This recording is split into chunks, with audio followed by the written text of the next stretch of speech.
কর্মকর্তা গৌতম গগন। আপনাদেরকে স্বাগত জানাচ্ছি আমাদের ঈদ আনন্দে কিছুক্ষণ এই অনুষ্ঠানে। আপনার মাধ্যমে রেডিও মহানন্দাকেও আমরা স্বাগত জানাচ্ছি এই চমৎকার দিনে, আনন্দ ঘন দিনে আমাদেরকে আপনার স্টুডিওতে, আপনার এই আয়োজনে আমাদেরকে আমন্ত্রণ জানানোর জন্য। সেই সাথে মহানন্দার সকল দর্শক শ্রোতাকেও ঈদের শুভেচ্ছা জানাচ্ছি। ঈদ মোবারক।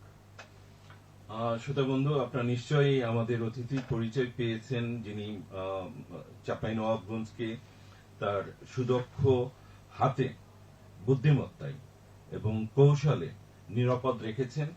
আইন শৃঙ্খলা সহনীয় মাত্রায় অবশ্যই আছে, যেটি আমাদের বড় পাওয়া। পুলিশ প্রশাসন কাজ করে বিধায় আমরা শান্তিতে রাত্রিবেলায় ঘুমাতে পারি আর কি। একসময় আমাদের কাছে মনে হতো যে আসলে পুলিশ প্রশাসন এতটা প্রয়োজন আছে কিনা, বা রাত্রে ওনারা কি করে, এই ধরনের কোশ্চেন গুলো থাকতো।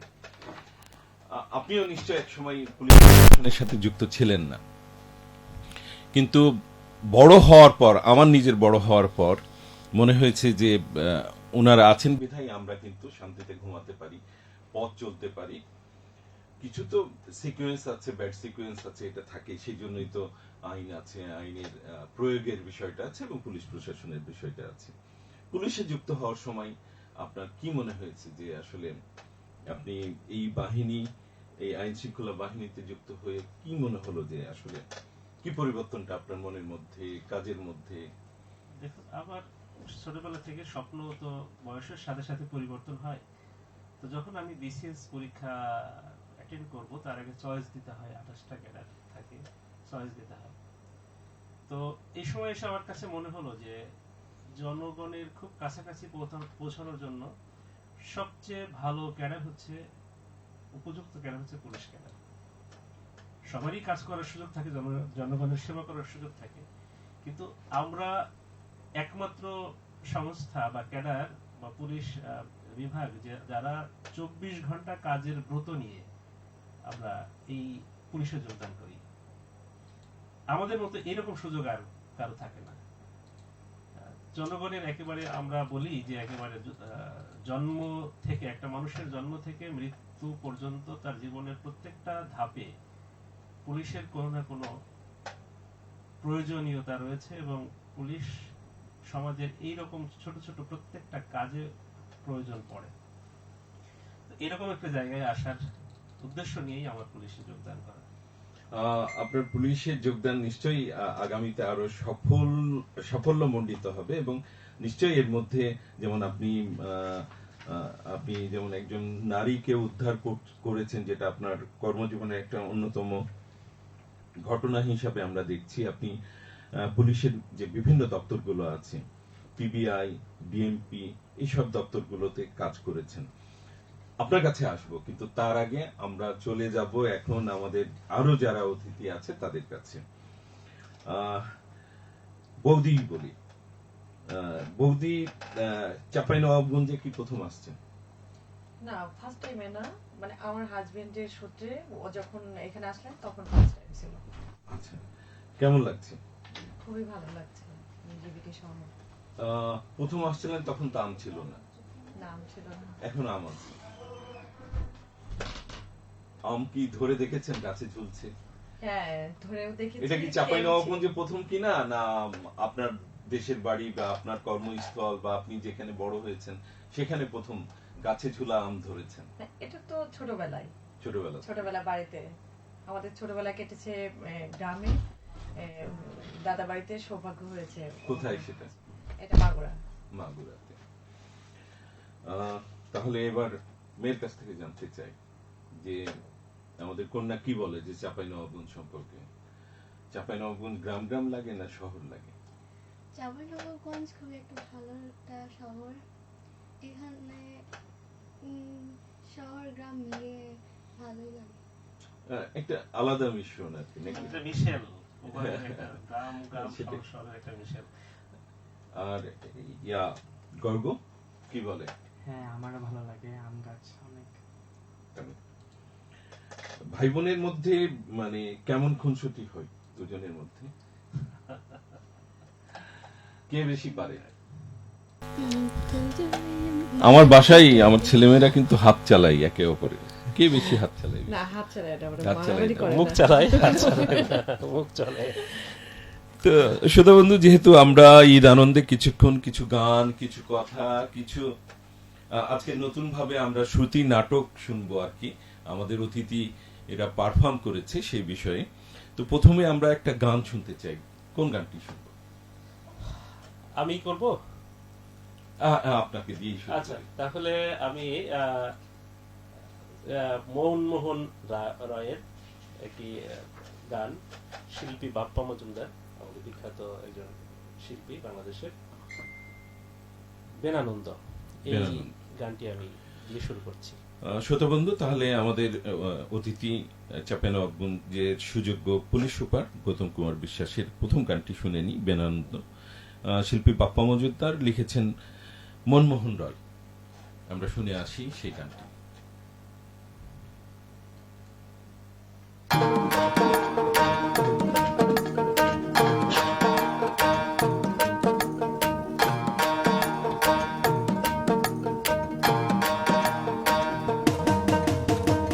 হাসপাতা আর কলমি লতা,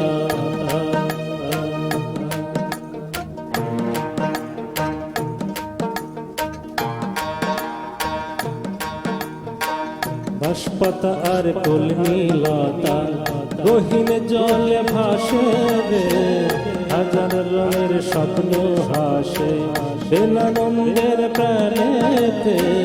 বাঁশপাতা আর কলমি লতা, গহীন জলে ভাসে রে, হাজার রঙের স্বপ্ন হাসে বেনানন্দের প্রাণেতে। বাঁশপাতা আর কলমি লতা।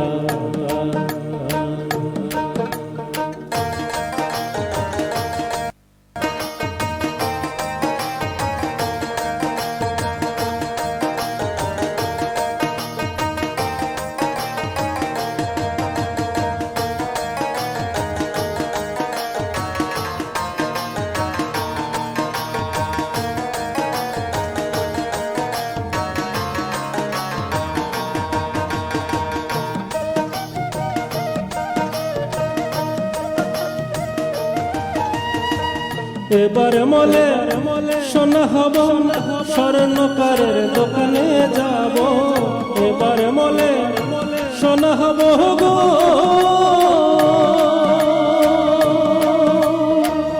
এবার মলে সোনা হব, স্বর্ণকারের দোকানে যাব। মালা হয়ে উঠবো আমি, মালা হয়ে উঠবো আমি বেনানন্দের গলেতে। হাসপাতা আর কলমি লতা, গহীন জল ভাসে রে, হাজার রঙের স্বপ্ন হাসে বেনানন্দের প্রাণেতে। হাসপাতা আর কলমি লতা।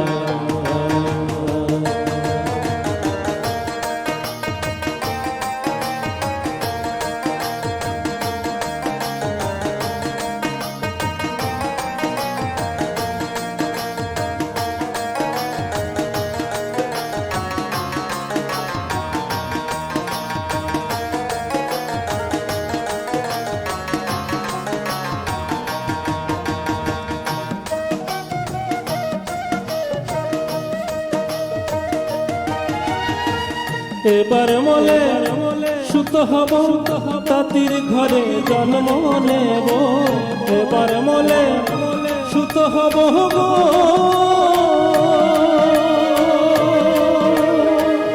এবার মলে সুত হব, তাঁতির ঘরে জন্ম নেব।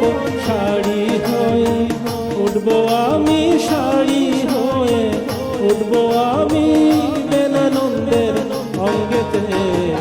হাসপাতা আর কলমি লতা, গহীন জল ভাসে রে, হাজার রঙের স্বপ্ন হাসে বেনানন্দের প্রাণেতে। হাসপাতা আর কলমি লতা।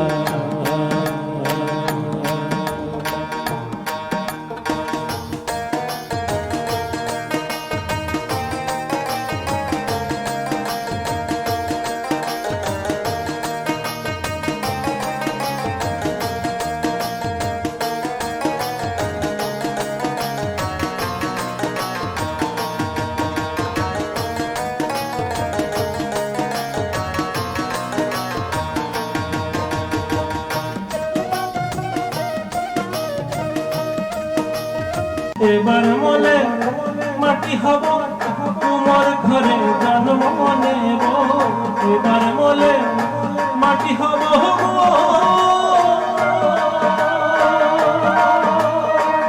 এবার মলে মাটি হব তোমার ঘরে জন্ম নেব কলসি হয়ে উঠব আমি কলসি হয়ে উঠব আমি বেলানন্দের কাল খেতে হাসপাতাল কলমি লতা গহীন জলে ভাসে রে হাজার রঙের স্বপ্ন হাসে বেলানন্দের প্রাণেতে হাসপাতাল কলমি লতা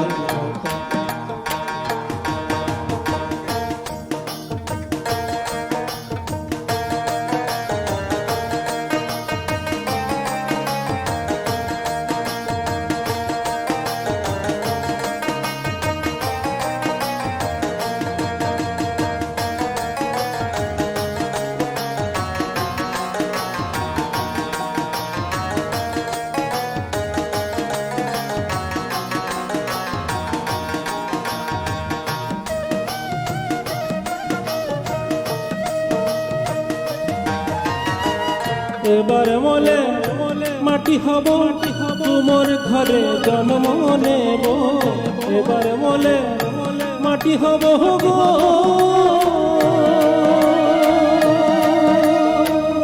এবার মলে মাটি হব তোমার ঘরে জন্ম নেব কলসি হয়ে উঠব আমি কলসি হয়ে উঠব আমি বেলানন্দের কাল খেতে হাসপাতাল কলমি লতা গহীন জল ভাসে রে হাজার রঙের স্বপ্ন হাসে বেলানন্দের প্রাণেতে হাসপাতাল কলমি লতা গহীন জল ভাসে রে হাজার রঙের স্বপ্ন হাসে বেলানন্দের প্রাণেতে হাসপাতাল কলমি লতা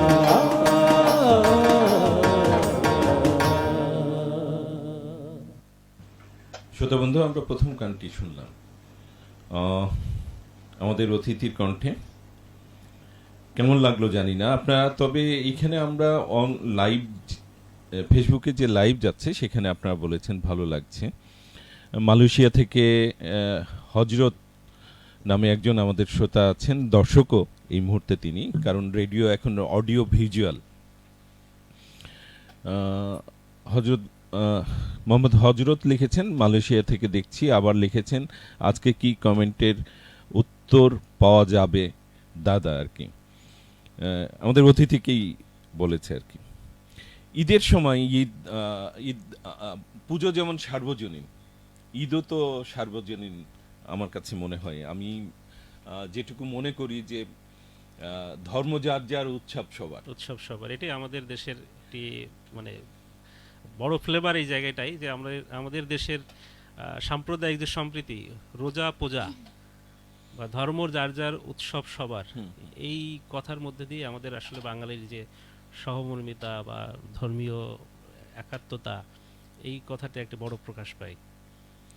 অবশ্যই, কারণ সবার আগে সত্য হলো যে আমরা মানুষ, আর সেই জায়গা থেকেই আমরা একে অপরের মনুষ্যত্ব বোধের জায়গা থেকে অন্যকে বোঝার চেষ্টা করব, অন্যের যে চাহিদা বা অন্য ধর্মের যে প্র্যাকটিস সেটাকে সম্মান জানাবো। সেই বিশ্বাস বা সেই জায়গা থেকে যদি আমাদের তৈরি করতে পারি, তাহলে দেশটা অনেক শান্তির হবে, দেশটা উন্নয়নের দিকে আরো বেশি এগিয়ে যাবে। সেই বিশ্বাসটুকু আমার আছে অন্তত পক্ষে। ঈদের দিন কেমন কাটছে চাঁপাইনবাবগঞ্জে?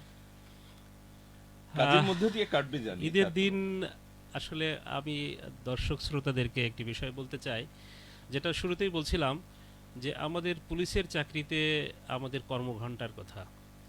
দেখুন, প্রত্যেকটা চাকরিরই এই যে বিশেষ দিনে, উৎসবের দিনে, হলিডেতে ছুটি থাকে, কিন্তু দেখুন আমাদের পুলিশের ছুটি নাই বললেই চলে। আমরা খুব অল্প সংখ্যক সহকর্মীকে ছুটিতে ছাড়তে পেরেছি। বেশিরভাগ সহকর্মী তাদের ডিউটিতে নিয়োজিত, এবং তারা ডিউটি করছে বিধায়ী আমাদের উপস্থাপক মহোদয় যেটা বললেন যে জনগণ শান্তিতে থাকতে পারছে বা ঘুমাতে পারছে, এটাই কিন্তু পুলিশের চাকরির একটা বড় পাওয়া। তো আজকে ঈদের দিন আমি শুরুতেই সকাল 7টায় আমাদের ঈদের জামাত পুলিশ লাইন্সে হয়েছে। আমার পুলিশ লাইন্সে যারা ছুটি বঞ্চিত অবস্থায় তারা অবস্থান করছে, কর্মক্ষেত্রে অবস্থান করছে, তাদের সাথে আমি শুরুতেই মিলিত হয়েছি, তাদের সাথে কুশল বিনিময় করেছি এবং সকালে তাদের সাথে যে ঈদের যে খাওয়া, সেমাই বা অন্যান্য খাওয়া দাওয়ার আমরা করেছি, মিষ্টিমুখ করেছি। এরপরে আমার যে থানাগুলো রয়েছে সেই থানাগুলোতে সবগুলোতে যেতে পারিনি, বাট কয়েকটি থানাতেও আমি আমার সহকর্মীদের সরাসরি যেয়ে তাদের সাথে কুশল বিনিময় করেছি, তাদের সাথে মিষ্টিমুখ করেছি, তাদেরকে কথা বলেছি। আমার যারা সহকর্মীরা কর্মক্ষেত্রে এই যে ঈদের যে জামাত হচ্ছে সেইখানে তারা ডিউটি করছে, রাস্তায় ডিউটি করছে, বিভিন্ন জায়গায় যারা ডিউটি করছে তাদের খোঁজ খবর নিয়েছি। আর পাশাপাশি সার্বিক জেলার পরিস্থিতি যেন শান্ত থাকে, এই বিষয়গুলোও কিন্তু কন্টিনিউ আমাদের মনিটরিং করতে হয়, এই ব্যাপারেও আমাদের তৎপর থাকতে হয়। তো এই মানে ঈদের দিনটা কিন্তু আমাদের খুবই ব্যস্ততার মধ্যে কাটে, একদম সকাল ভোর থেকে শুরু করে এবং রাত্রি অবধি আমাদের এই কাজটা গভীর রাত পর্যন্ত চলবে। কারণ এই দিনটা আমরা একটু সতর্ক করতে চাই আপনার মাধ্যমে যে আমাদের যারা ইয়াং জেনারেশন রয়েছে, ঈদের দিন বিকাল থেকে শুরু করে দুপুর পর্যন্ত সবাই ব্যস্ত থাকে বিভিন্ন কাজে, বাট বিকাল থেকে শুরু করে এই যে মোটর বাইক যে এলোমেলোভাবে চালানোর একটা প্রবণতা ঈদের দিন বন্ধুদের সাথে নিয়ে, এই প্রবণতাটা আমরা কিন্তু ইয়াং জেনারেশনের মধ্যে দেখি এবং যার কারণে প্রচুর দুর্ঘটনা ঘটে। তো আমি সকল দর্শক শ্রোতা মহানন্দার মাধ্যমে বলতে চাই যে আমাদের যারা ইয়াং প্রজন্ম রয়েছেন, যারা বাইকার রয়েছেন, আপনারা সতর্কভাবে নিয়ম মেনে মোটরসাইকেল সহ অন্যান্য যানবাহন চালাবেন, কারণ আপনার এই ছোট্ট আনন্দই একটি সারা জীবনের কান্না হয়ে আসতে পারে, একটি পরিবারের কান্না হয়ে আসতে পারে। তো এই ব্যাপারে সবার সতর্কতা এবং আইনের প্রতি মান্যতা আমি কামনা করছি। অবশ্যই চাঁপাইনবাবগঞ্জের মানুষ আপনার কথা শুনবে। আপনি তাদের জন্যই বলেছেন, তাদের শোনা উচিত, আমাদের শোনা উচিত আর কি, সব জায়গা থেকেই। কারণ একটা লিমিটের মধ্যে সব চলতে হয়, আমাদের গাড়ি চালাতে হয়, একটা আইনের নিয়ম কানুন আছে। তো শ্রোতাবন্ধু, অবশ্যই আমরা সেই নিয়ম কানুন মেনে চলব। আমাদের আরো 3 জন যে অতিথি আছে তাদের কাছে যাব। অবসর সময়ে কি কাজ করেন আমাদের বৌদির কাছে জানতে চাচ্ছি। অবসর সময়ে আমি যেহেতু আমাদের ফ্যামিলির গার্ডিয়ান যিনি, উনি সংস্কৃত মনা, তো গানটা মেনলি আমাদের চলে, গানের চর্চা হয়, গান নিয়ে আলোচনা হয়, হ্যাঁ, এবং এইটা নিয়েই আমরা মানে আপনাদের সংসারের অবসর টাইমটা বেশি কাটে। বা গান দেখা কোনো শিল্পীর, গান দেখে আমার হাজবেন্ডের গানগুলো ইউটিউবে আমরা বারবার দেখি, আমরা বাচ্চারা দেখি, ও বাসায় যতক্ষণ না থাকে ততক্ষণ আমরা তার গান দেখি, মানে তাকে কেন্দ্র করে অনেক কিছু হয় আমাদের বাচ্চা দুজন আর আমার। অবশ্যই তো আমাদের হাতে যেহেতু সুনির্দিষ্ট সময় আছে, অফুরন্ত সময় নেই আর কি, তো সেই কারণে আমরা আবারও একটি গানে চলে যাব। কোন গানটি শুনবো? ছেলেমেয়েদের গান শুনবো অবশ্যই, কিন্তু এখন কোন গানটি শুনবো? আচ্ছা, আমি আরেকটি গান করছি, আমার এটা বাউল শাহ আব্দুল করিমের একটি গান, কেমনে চিনিব তোমারে, চেষ্টা করছি। শ্রোতা বন্ধু, আমরা আমাদের যে অতিথি গৌতম কুমার বিশ্বাস, সুযোগ্য পুলিশ সুপার চাঁপাইনবাবগঞ্জ, তার কণ্ঠে আরও একটি গান শুনবো, কেমনে চিনিব তোমারে, বাউল শাহ আব্দুল করিমের গান। আমাদের দেশের অনেক প্রসিদ্ধ এবং সুপরিচিত বাউল, এবং যার প্রায় 3 থেকে 4 হাজার গান আছে, লেখা গান আছে, সেই গানটি শুনবো।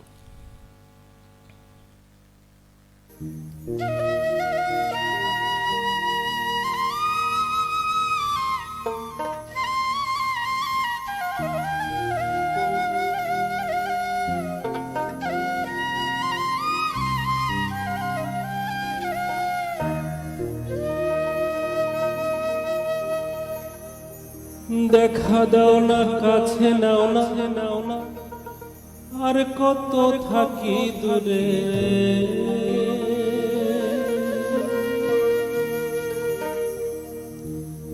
দেখা দাও না কাছে নাও না, আরে কত থাকি দূরে,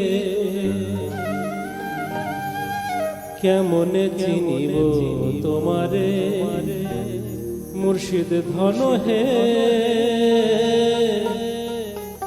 কেমনে চিনিব তোমারে।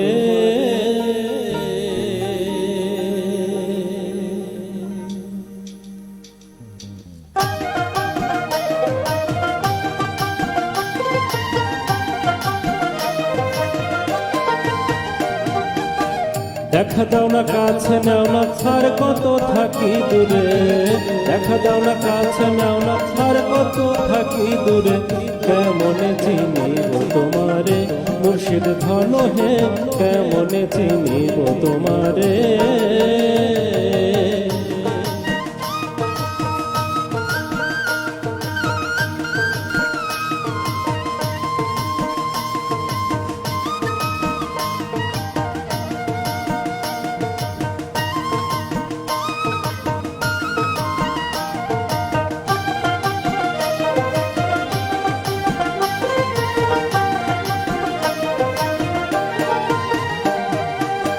মায়া জালে বন্ধি হইয়া আর কত কালে থাকিব,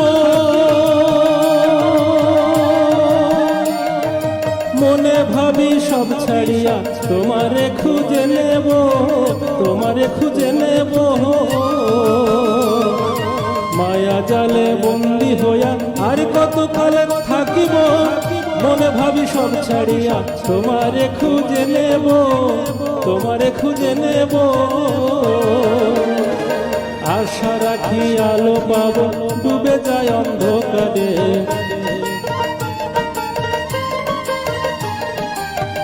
আশা রাখি আলো পাবো ডুবে যায় অন্ধকারে, কেমনে চিনিব তোমারে মুর্শিদ ধন হে, কেমনে চিনিব তোমারে।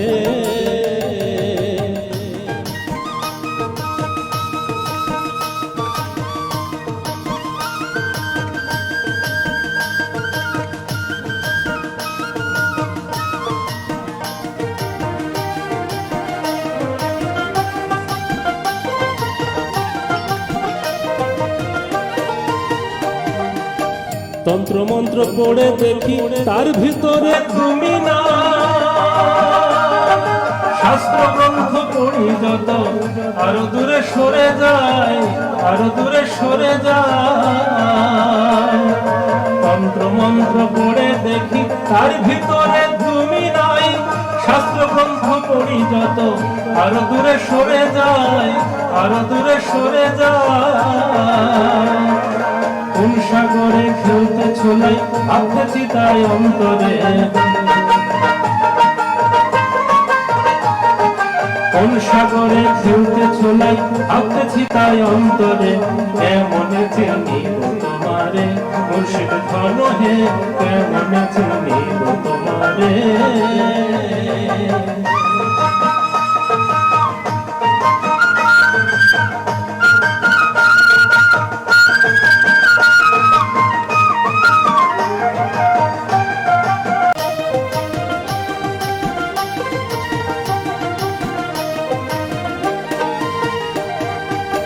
বাউল আব্দুল করিম বলে দয়া করো আমারে, নত শিরে করো জোড়ে বলি তোমার দরবারে, বলি তোমার দরবারে। বাউল আব্দুল করিম বলে দয়া করো আমারে, নত শিরে করো জোড়ে বলি তোমার দরবারে, বলি তোমার দরবারে। ভক্তের অধীন হও চিরদিন, থাকো ভক্তের অন্তরে, ভক্তের অধীন হও চিরদিন, থাকো ভক্তের অন্তরে, কেমনে চিনিব তোমারে মুর্শিদ ধন হে, কেমনে চিনিব তোমারে। দেখা দাও না কাছে নাও না, দেখা দাও না কাছে নাও না, আর কত থাকি দূরে, আর কত থাকি দূরে, কেমনে চিনিব তোমারে মুর্শিদ ধন হে কেমনে চিনিব তোমারে মুর্শিদ ধন হে কেমনে চিনিব তোমারে মুর্শিদ ধন হে কেমনে চিনিব তোমারে।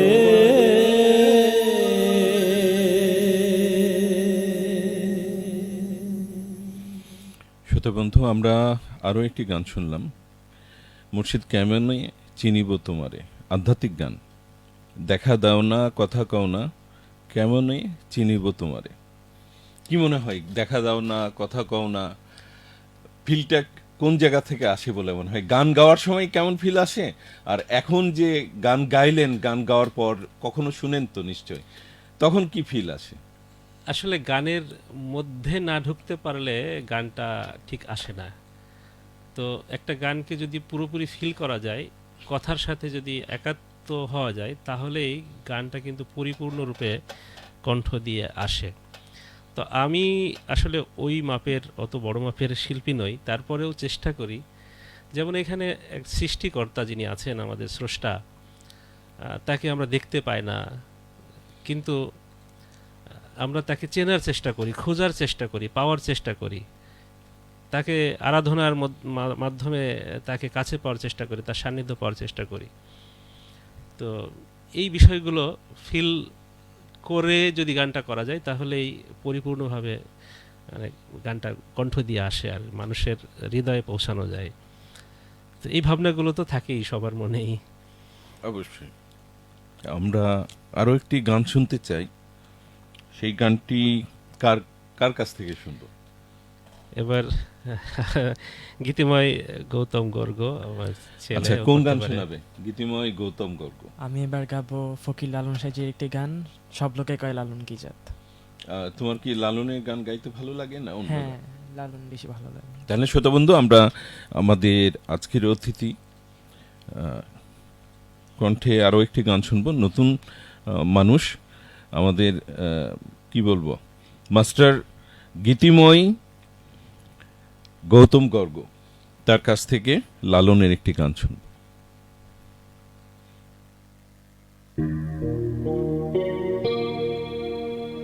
লালন বলে জাতের কি রূপ, লালন বলে, লালন বলে জাতের কি রূপ, দেখলা নাই নজরে, সংসারে সব লোকে কয় লালন কি জাত, সংসারে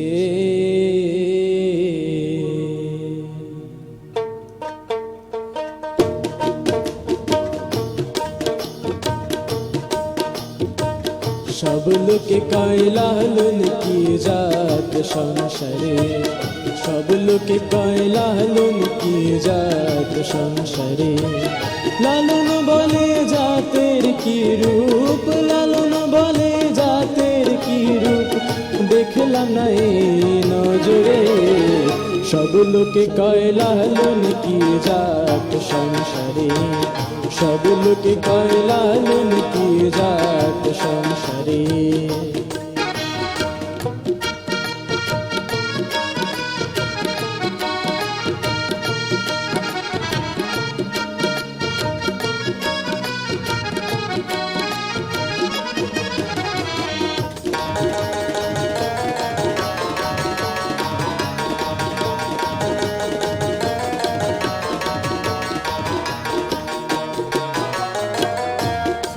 দিলে হয় মুসলমান, নারী লোকের কি হয় বিধান,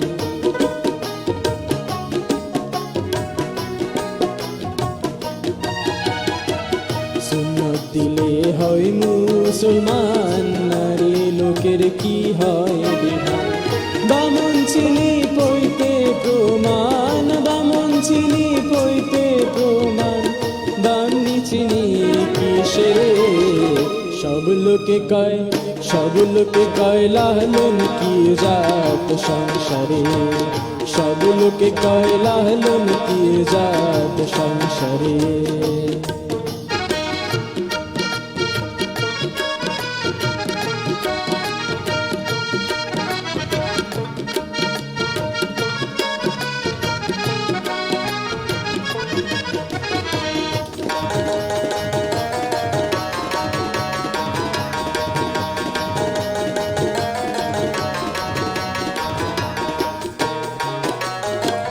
কেউ মালা কেউ তসবি গলে, তাই তোরে যত ভিন্ন বলে।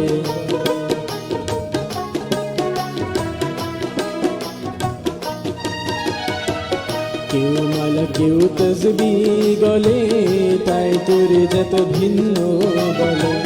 যাওয়া কিংবা আসার বেলায়, যাওয়া কিংবা আসার বেলায় জাতের চিহ্ন রয় করে। সব লোকে কয়, সব লোকে কয় লালন কি জাত সংসারে। সব লোকে কয় লালন কি জাত সংসারে।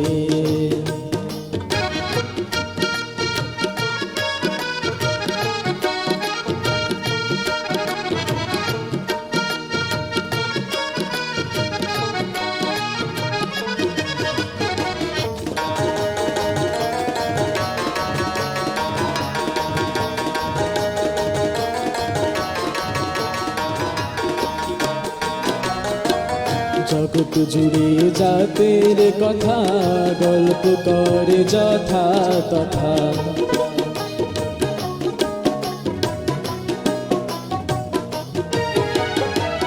জগৎ জুড়ে জাতের কথা গল্প করে যথা তথা। লালন বলে জাতির খতনা, লালন বলে, লালন বলে জাতির খতনা, ডুবাইছে সাদ বাজারে। সব লোকে কয়, সব লোকে কয় লালন কি জাত সংসারে। সব লোকে কয় লালন কি জাত সংসারে। লালন বলে জাতের কি রূপ, লালন বলে জাতের কি রূপ, দেখলাম না এই নজরে। সব লোকে কয়, সব লোকে কয় লালন কি জাত সংসারে। সব লোকে কয় লালন কি জাত সংসারে। সব লোকে কয়, সব লোকে কয়, সব লোকে কয় লালন কি জাত সংসারে।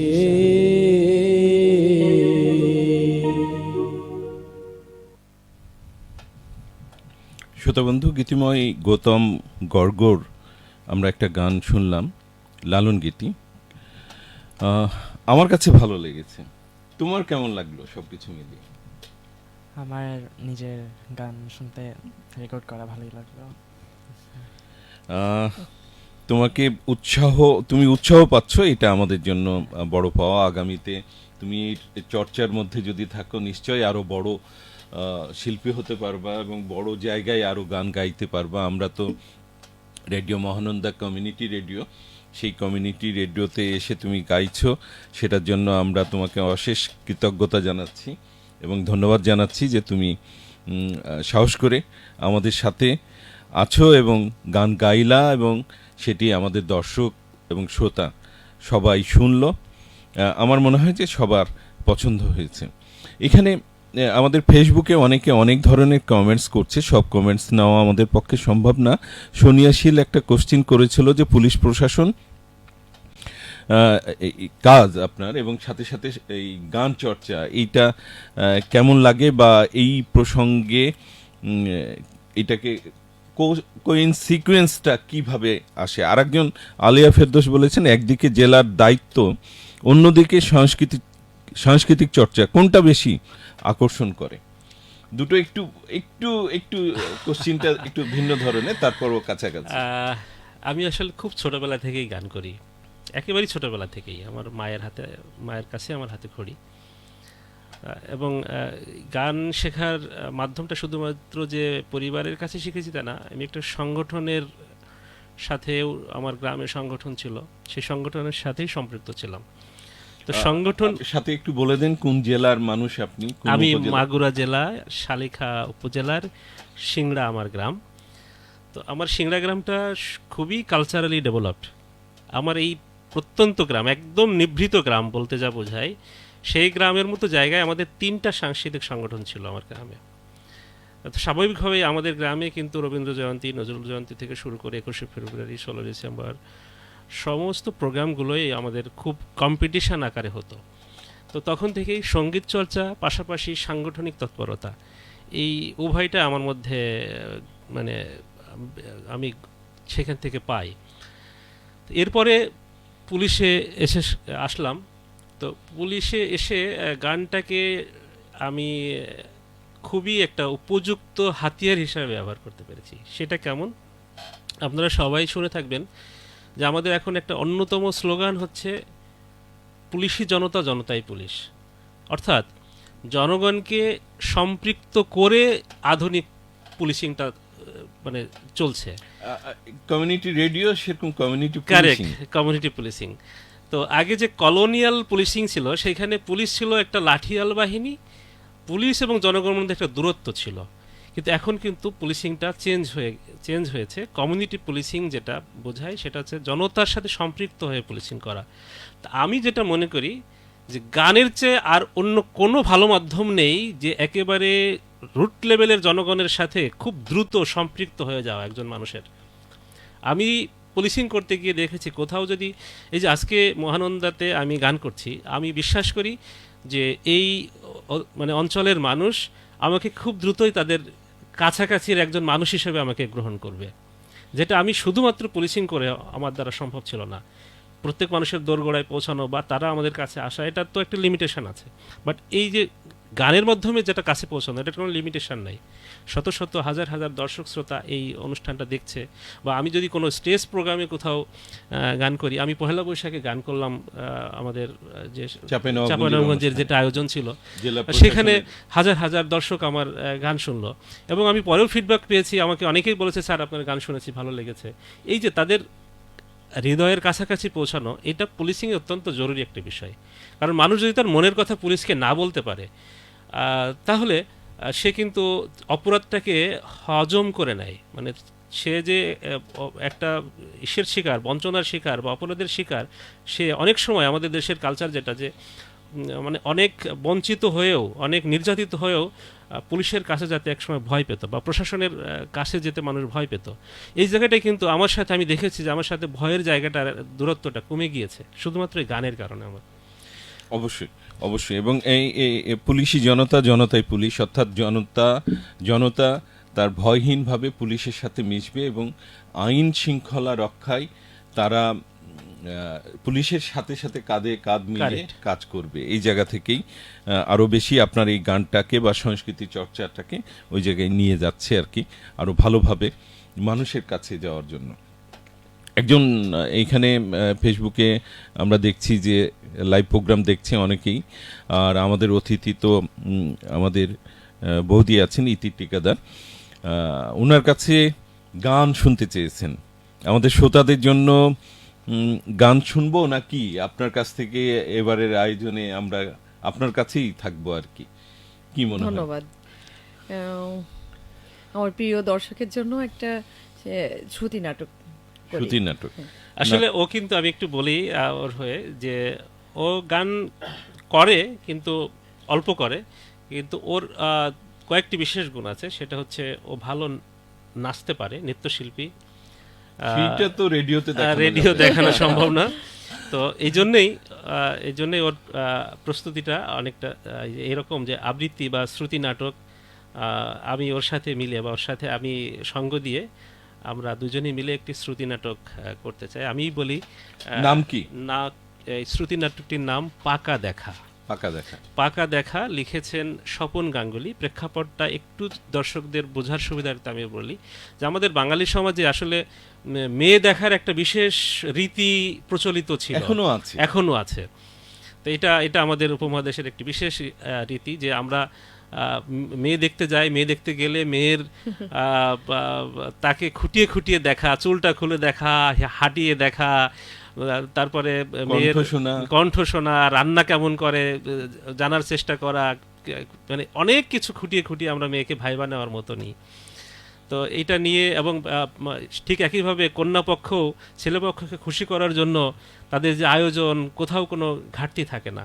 তো এইরকম একটি প্রেক্ষাপট নিয়ে পাকা একজন ছেলে যখন মেয়েকে দেখতে গেল, কিন্তু এইখানে মেয়েটা এই যে মডার্নাইজেশনের যে বিষয়টা, মেয়েরাও যে ছেলেকে দেখতে পারে, তারও কিছু বোঝার আছে, ছেলেকে জানার আছে, এই রসটা নিয়েই এই পাকা দেখা শ্রুতি নাটকটা আমরা দুজনে মিলে চেষ্টা করছি। তাহলে শ্রোতা বন্ধু, আমরা শ্রুতি নাটক দেখব এবং শুনবো। কেউ আমরা শুনছি, কেউ আমরা দেখছি।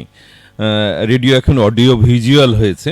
পাকা দেখা স্বপন গাঙ্গুলির একটি শ্রুতি নাটক, আর এতে কণ্ঠ দিয়েছে বা অভিনয় করেছে আমাদের আজকের অতিথি গৌতম কুমার বিশ্বাস এবং সাথে ওনার সহধর্মিণী ইতি টেকাদার। শ্রোতা বন্ধু, আমরা তাহলে নাটকটি শুনি এবং দেখি।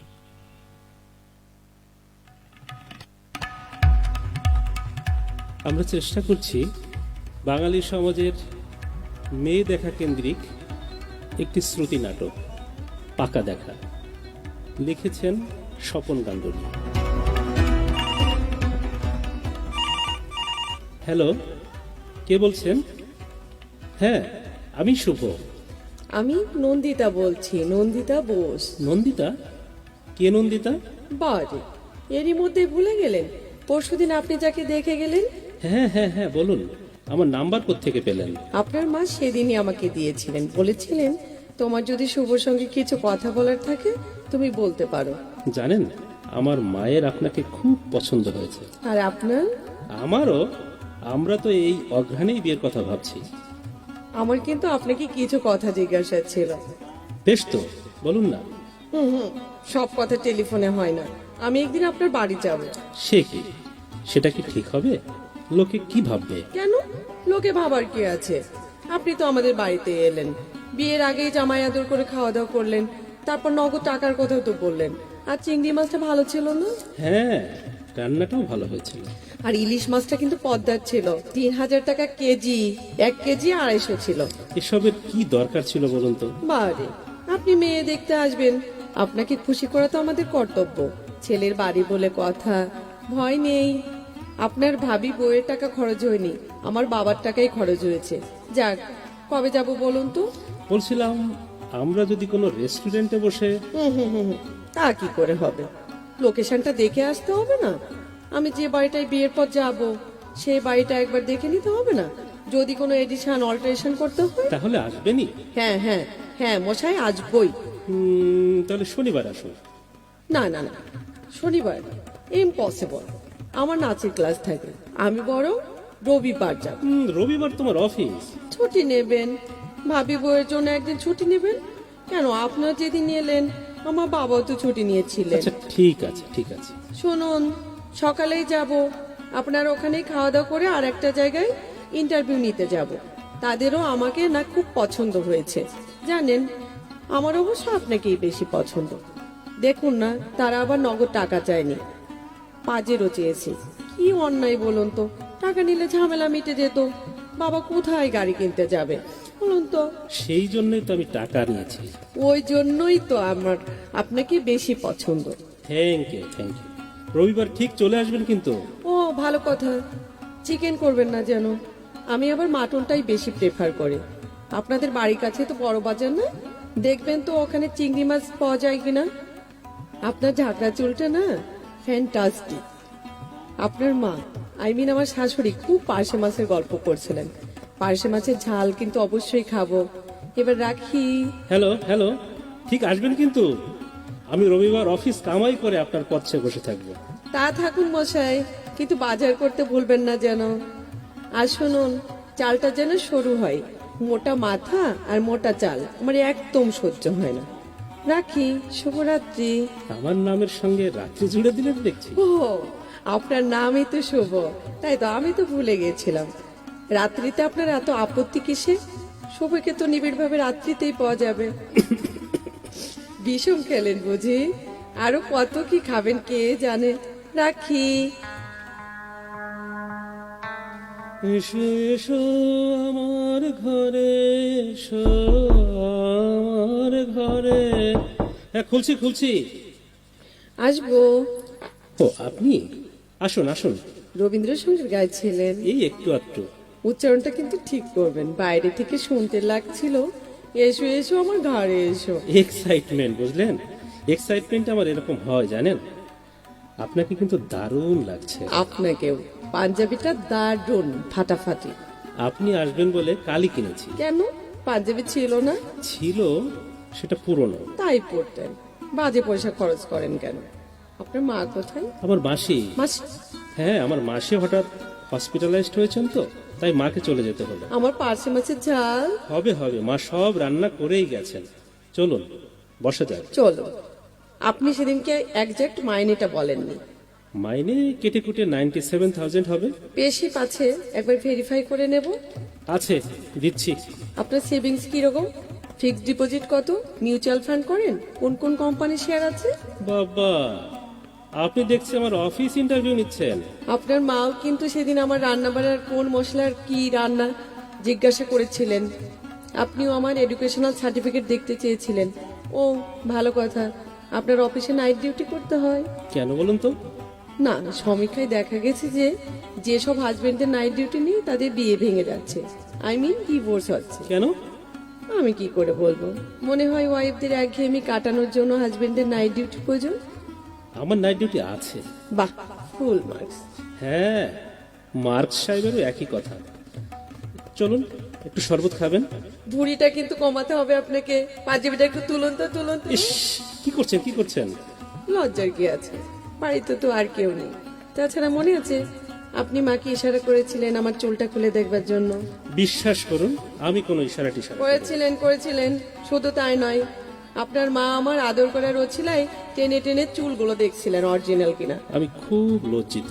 লজ্জার কিছু নেই, বাড়ি তো ফাঁকা। আপনার যদি আমার শরীরে কোনো মাপের দরকার থাকে, ভাত খাবেন? একটু পরে। চলুন আগে বাড়িটা ঘুরে দেখা যায়। আসুন, এই যে এটা হলো আমার ড্রয়িং রুম। বাহ, চমৎকার, খুব সুন্দর সাজানো। আলমারির বইগুলো নিশ্চয়ই আপনার? হ্যাঁ, আমার বই পড়ার খুব ঝোঁক। ওই রচনাবলীর কটা খণ্ড? এই 20-25টা হবে। আজ্ঞের না, ওখানে 15টা খণ্ড আছে। এত লেখকের রচনাবলী কিনেছেন? ওই যে বললাম না, বই পড়া আমার নেশা।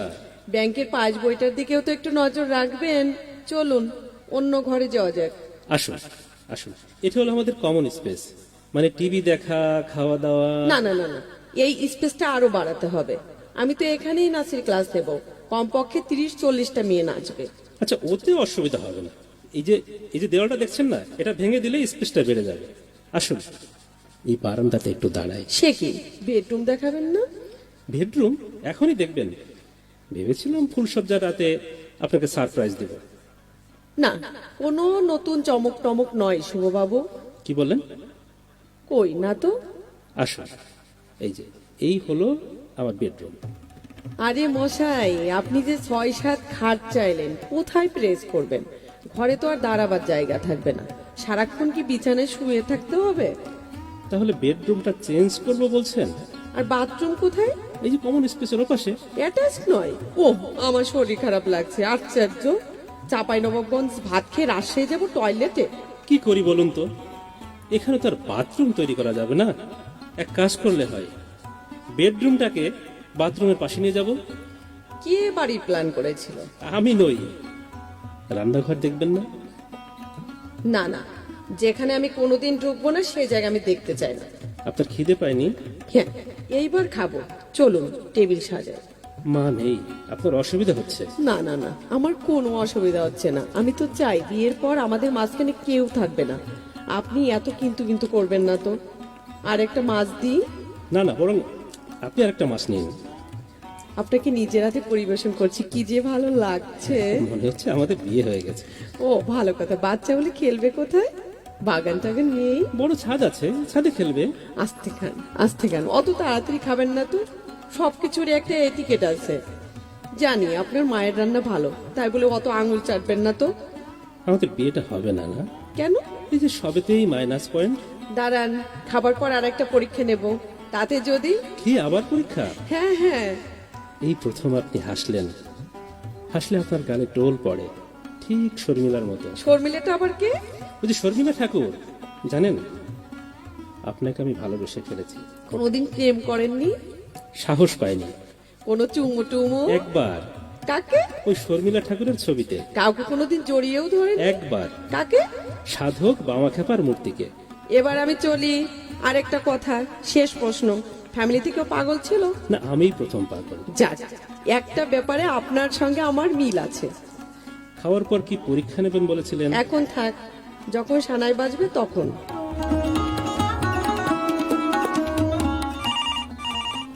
নিশ্চয় নন্দিতার ফোন।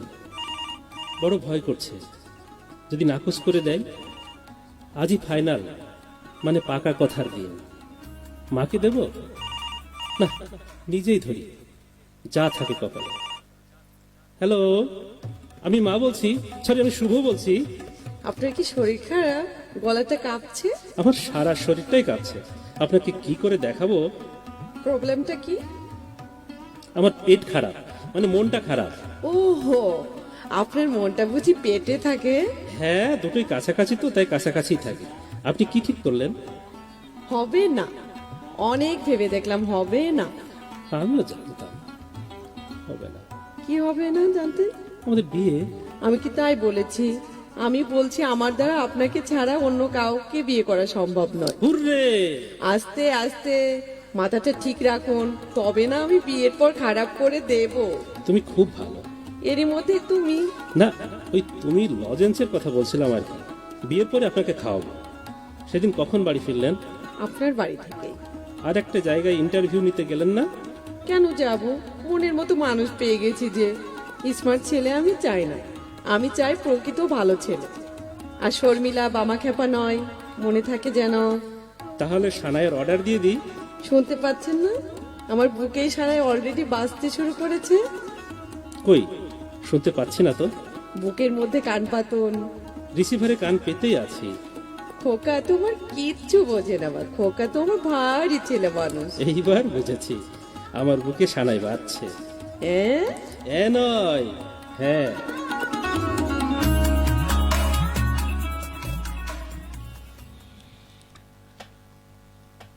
শ্রোতা বন্ধু, আমরা পাকা দেখা সুতি নাটক, আমাদের এই সুতি নাটকে অভিনয় করেছেন বা কণ্ঠ দিয়েছেন আমাদের ইতি ঠিকাদার, আমাদের আজকের অতিথি। সাথে আমাদের অতিথি আরও একজন, গৌতম কুমার বিশ্বাস, সুযোগ্য পুলিশ সুপার।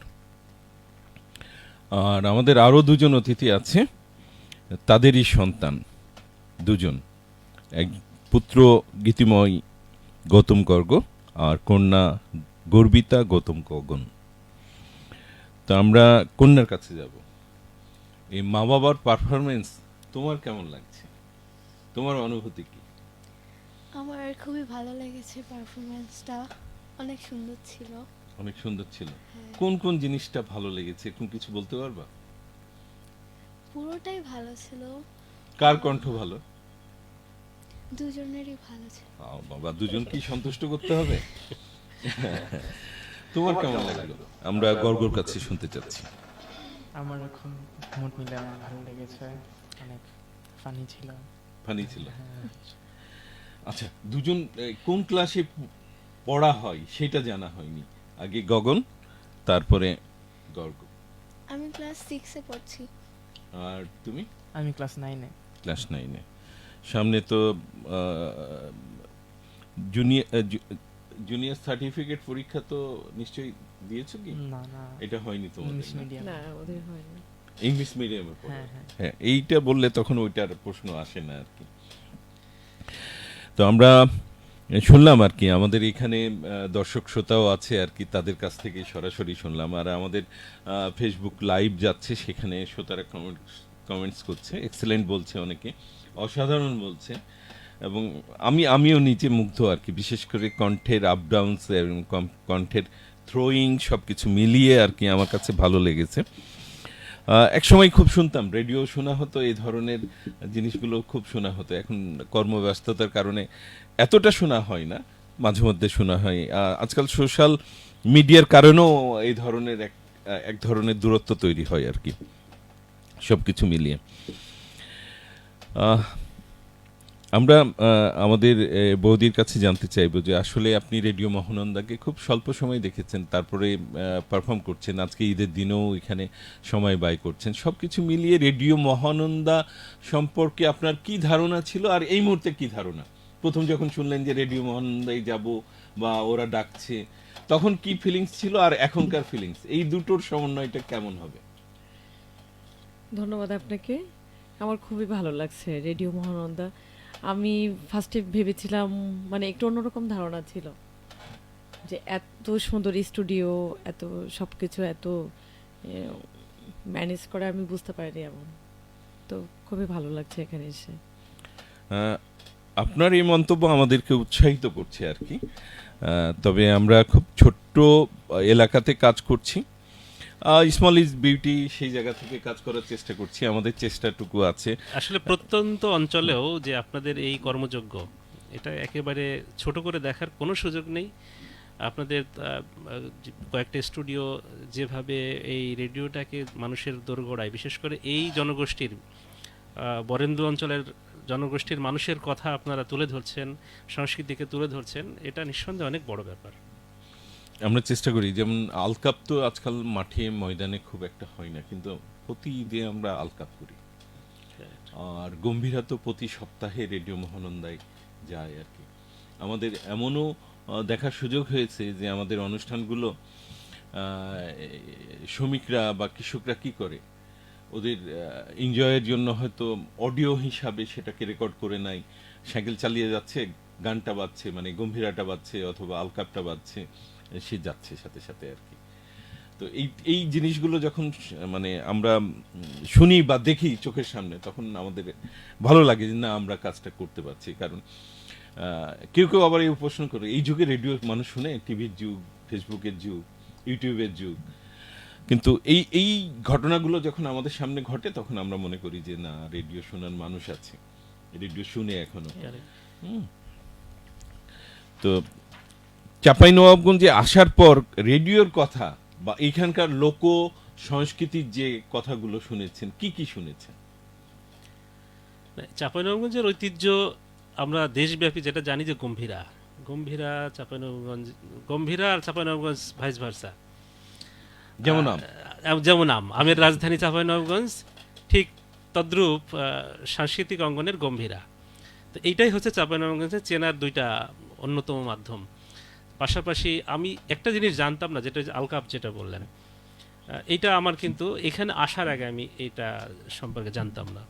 তো এখানে আসার পরে জানলাম, দেখলাম, এটাও একটা চমৎকার একটা উপস্থিত শিল্পীদের যে একটা উপস্থিত বুদ্ধি, উপস্থিত গান তৈরি করা এবং সেটা পরিবেশন করা, এটা চমৎকার একটি মানে সংস্কৃতির ধারা। তো এই ধারাগুলো আমাদের বাঙালি সমাজের মানুষের একদম মানে যেটা গ্রাম বাংলার কথা বলা, মাটির কথা বলা, এই মাটির কথা বলে, এই অঞ্চলের মাটির কথা বলে। লোক সংস্কৃতি যে বিষয়গুলো, এখানে মেলি গীত আছে, মানে বিয়ের অনুষ্ঠানে মেলি গীত হয়, ছেলেরাও গায় মা বোনদের সাথে, বা দাদা দাদি, মানে দাদি বা নানিদের সাথে এই ছেলেরাও মাঝে মধ্যে ধরে আর কি। তো সেই জায়গা থেকে এখানে লোক সাংস্কৃতিক অনেক অঙ্গন আছে, যেগুলোর যদি আমরা চর্চা করি এগিয়ে যেতে পারবো। আমাদের হাতে সময় যদি আমরা বিশ্লেষণ করি, তাহলে মনে হয় আরো 30 মিনিট আছে। সেই জায়গায় আমাদের এখন একটি গান শুনতে চাই, আপনার গান শুনতে চাই। কোন গানটি শুনবেন? আমি এবারে একটি ফকির লালন সাইজির একটি গান, ডুবলে পরে রতন পাবি। এটাও আধ্যাত্মিক গান। সৃষ্টিকর্তার আরাধনায় যদি ডুব দেওয়া যায়, তাহলে যে অমূল্য রতন, যেটা আমরা যেটা ধর্মীয় ভাবধারায় যে চেষ্টা, যে ঈশ্বরকে পাওয়া, সেই পাওয়ার যে চেষ্টা, সেই আরাধনা কেন্দ্রিক একটি গান, ডুবলে পরে রতন পাবি, আমি চেষ্টা করছি। তাহলে শ্রোতা বন্ধু, আমরা আরও একটি গান শুনবো। আমাদের অতিথি গৌতম কুমার বিশ্বাস, সুযোগ্য পুলিশ সুপার চাঁপাইনবাবগঞ্জ, তার কণ্ঠে ডুবলে পড়ে রতন পাবি, লালন ফকিরের গান।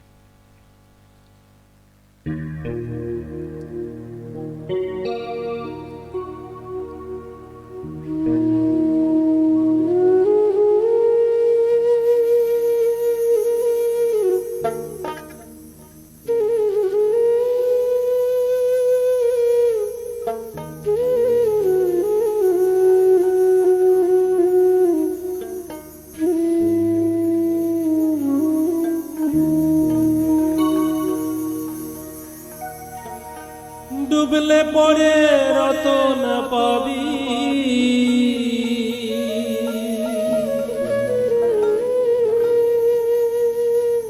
ভোলা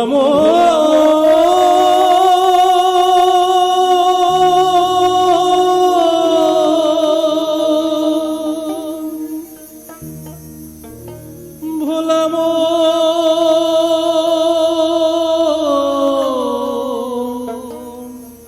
মনরে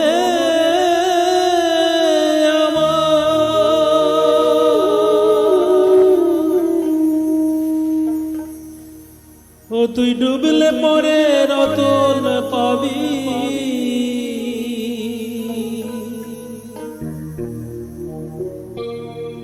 ভাসলে পরে পাবি না রে, পাবি না রে, পাবি না।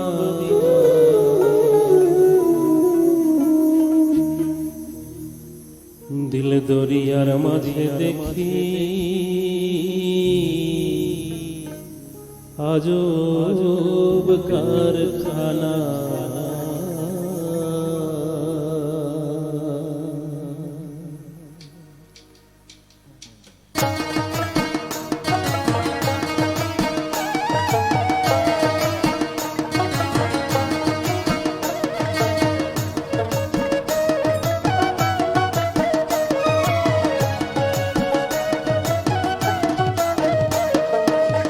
ডুবলে পরে রতন পাবি, ডুবলে পরে রতন পাবি, ভাসলে পরে পাবি না। ভোলা মন, ভোলা মন, ভোলা মন, ভাসলে পরে পাবি না রে, পাবি না রে, পাবি না। দিল দরিয়ার মাঝে দেখি আজব কারখানা, দিল দরিয়ার মাঝে দেখি আজব কারখানা, দিল দরিয়ার মাঝে দেখি আজব কারখানা, দিল দরিয়ার মাঝে দেখি আজব কারখানা।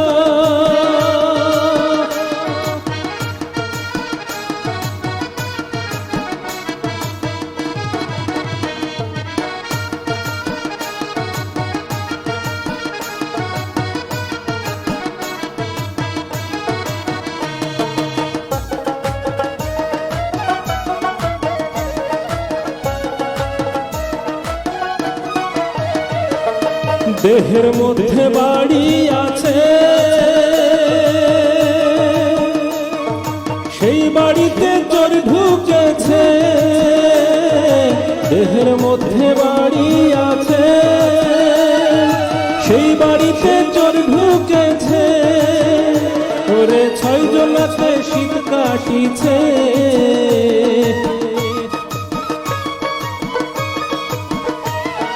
6 জনাতে শীত কাটিছে। চুরি করে একজনা, ভোলা মন, ভোলা মন, ভোলা মন, চুরি করে একজনা রে, একজনা রে, একজনা। দিল দরিয়ার মাঝে দেখি আজব কারখানা, দিল দরিয়ার মাঝে দেখি আজব কারখানা, দিল দরিয়ার মাঝে দেখি আজব কারখানা, দিল দরিয়ার মাঝে দেখি আজব কারখানা।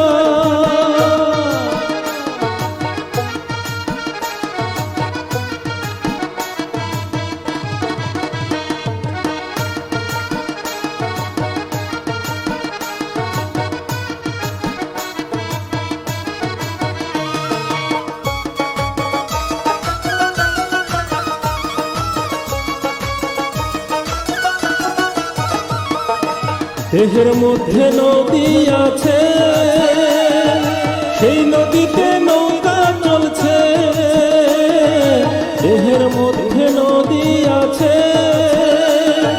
সেই নদীতে নৌকা চলছে। ওরে 6 জনাতে কোনটা নিছে,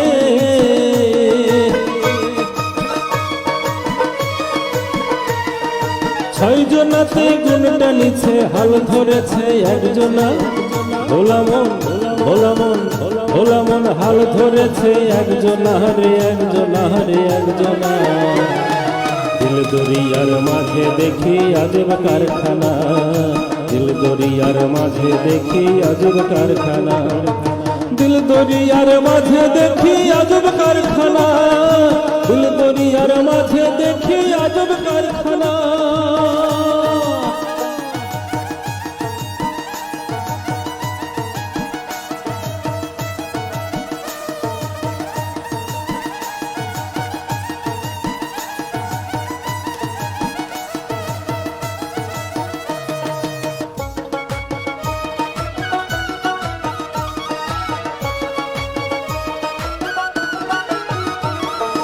দেহের মধ্যে বাগান আছে, নানান জাতির ফুল ফুটেছে। দেহের মধ্যে বাগান আছে, নানান জাতির ফুল ফুটেছে। ফুলের সৌরভে জগৎ মেতেছে,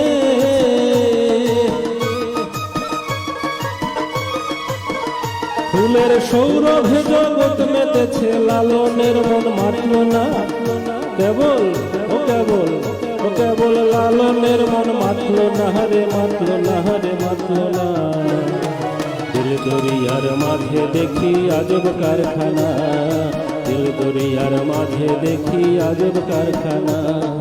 ডুবলে পরে রতন পাবি, ডুবলে পরে রতন পাবি, ডুবলে পরে রতন পাবি, ভাসলে পরে পাবি না। ভোলা মন, ভোলা মন, ভোলা মন, ভোলা মন, ভোলা মন, ভাসলে পরে পাবি না রে, পাবি না রে, পাবি না। দিল দরিয়ার মাঝে দেখি আজব কারখানা, দিল দরিয়ার মাঝে দেখি আজব কারখানা। দিল দরিয়ার মাঝে দেখি আজব কারখানা, দিল দরিয়ার মাঝে দেখি আজব কারখানা। দিল দরিয়ার মাঝে দেখি আজব কারখানা।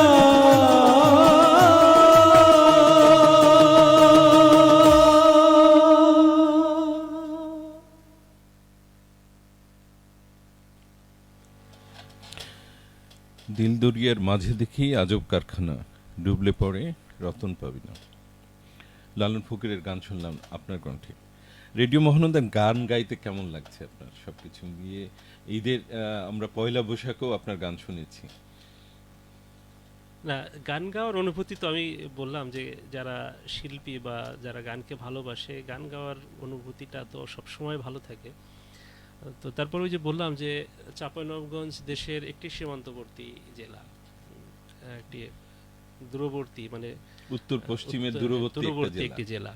তো এইখানে এসেও যে এরকম একটি পরিবেশ আমি পাবো, একটা মিডিয়া পাবো, এটা আমার জন্য সত্যি একটি বড় পাওয়া।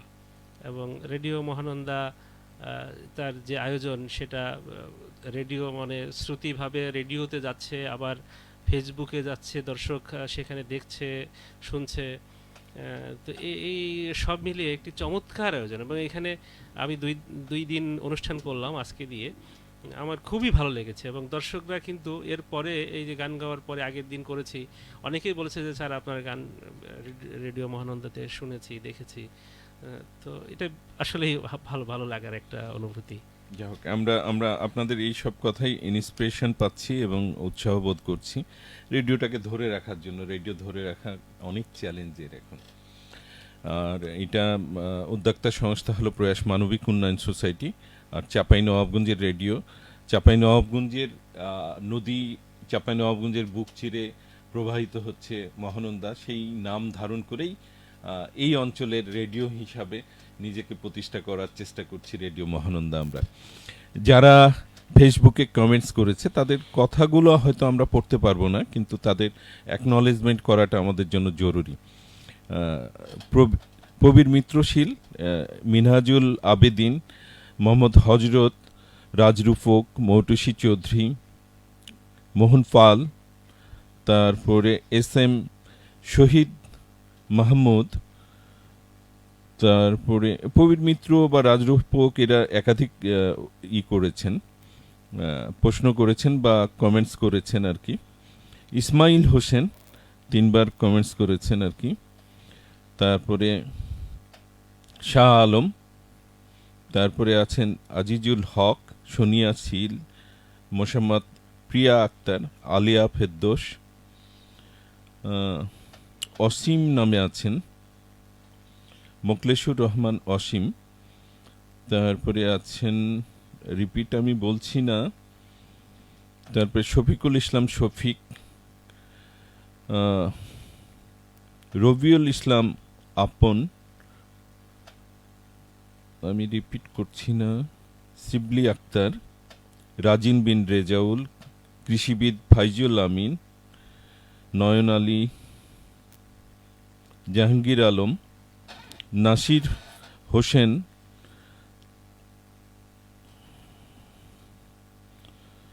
তারপরে মনিরুজ্জামান, বাবলু,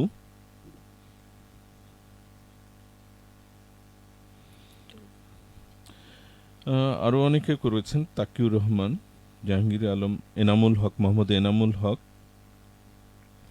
মোহাম্মদ মনিরুজ্জামান, মিনহাজুল ওয়াহিদ।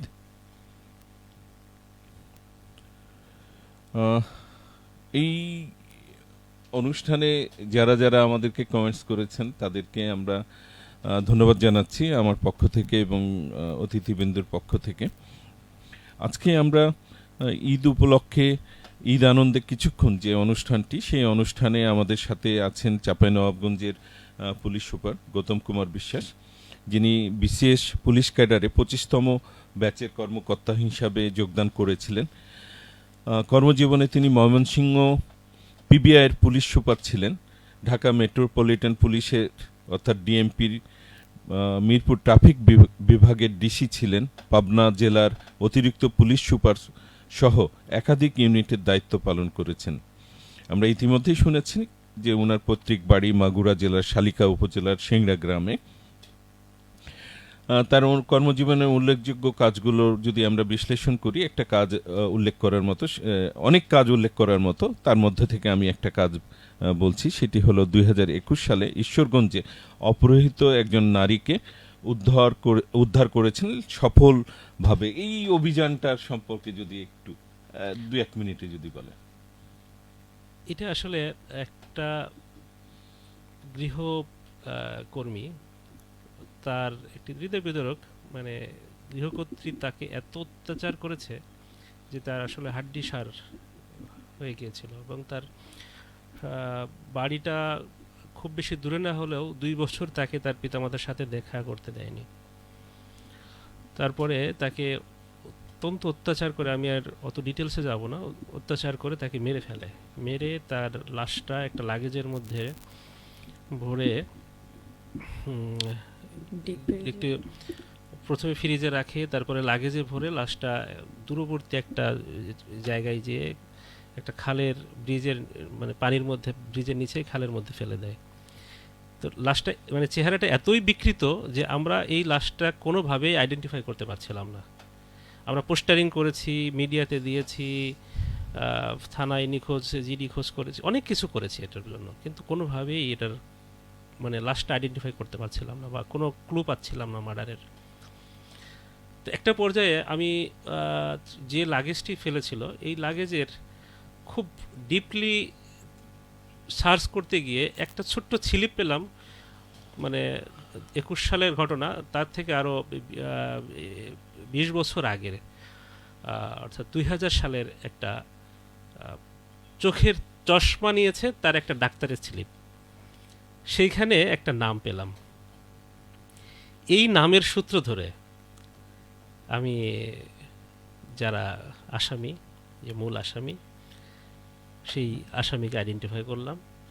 আসামি আইডেন্টিফাই করার পরে লাশটাও ডিটেক্ট হলো, এবং একটা পর্যায়ে তারা যে স্বামী স্ত্রী মিলে যে লোমহর্ষক খুনের বর্ণনা দিয়েছিল, সেটা মানে আসলেই হৃদয় বিদারক, এবং এটা তৎকালীন সময়ে এই ডিটেকশনটা সারা দেশব্যাপী খুব একটি আলোড়ন মানে তৈরি করেছিল। আমরা শুনলাম 2021 সালে ঈশ্বরগঞ্জে একজন নারী মরদেহ উদ্ধার এবং ক্লুলেস উদ্ধার ছিল, পরবর্তী পর্যায়ে সেটা ডিটেক্ট করা, সব মিলিয়ে একটা লোমহর্ষক কাহিনী, যেটি ডিটেক্ট হওয়া প্রয়োজনীয় ছিল এবং সেটা হওয়ার পর নিশ্চয়ই শাস্তি পেয়েছে তারা। হ্যাঁ, বিচার চলছে, এখনো বিচার চলছে। আচ্ছা, আমরা এই ঘটনার বিচার অবশ্যই সুষ্ঠু বিচার হোক, সেটা আমরা কামনা করি। তো আবারও আমরা গানে ফিরে যাব। এইবার কোন গানটি শুনবো, কার কণ্ঠে? এবার আমার কন্যা গর্বিতা গগন, কি শোনাবো? আমার মনে হয় তার কাছ থেকে আমরা শুনতে পারি। আমি লোকে বলে ও বলে রে হাসন রাজার একটি গান গাবো। হাসন রাজার গান। আমাদের হাসন রাজার গান কিন্তু শোনা শোনা হয়নি। হয়নি আজকে। হ্যাঁ। তো আমাদের মামুনির কণ্ঠে গান শুনবো আর কি। তার নাম হলো গর্বিতা গৌতম গগন। লোকে বলে বলে রে, হাসন রাজার গান।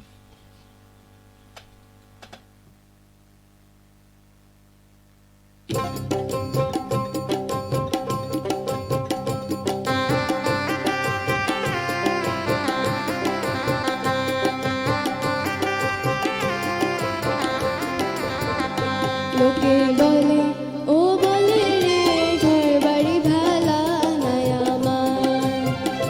লোকে বলে ও বলে রে ঘর বাড়ি ভালা নাই আমার। কি ঘর বানাই মুই আমি, কি ঘর বানাই মুই আমি, শূন্যের মাঝাল। লোকে বলে ও বলে রে ঘর বাড়ি ভালা নাই আমার। লোকে বলে ও বলে রে ঘর বাড়ি ভালা নাই আমার।